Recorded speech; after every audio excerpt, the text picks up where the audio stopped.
Yeah. I would say it's not mine. It's not. That's not mine. Yeah. I had a bottle of lube that set off a sensor one time.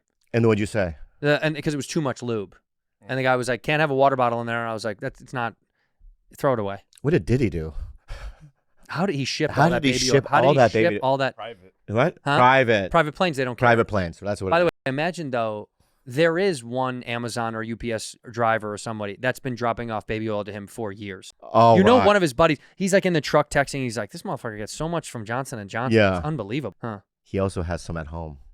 You know, you take some. Yeah. Would you? Just one or two. I mean, there's so many. if 10,000 bottles of Diddy oil every Do the month, picture of it. The picture of all the baby oil is unbelievable. It's like a shocking amount that they found in those pictures and messages. Look at that, just one of them. That's just one drawer by his bed. Look at that. Look at that bottle. Oh my God, that's so much oil. Can I ask you 1,000 about bottles Can of I ask you about oil? baby oil. Can I ask you about oil? Give it to me. I've never put oil on a woman. Baby oil?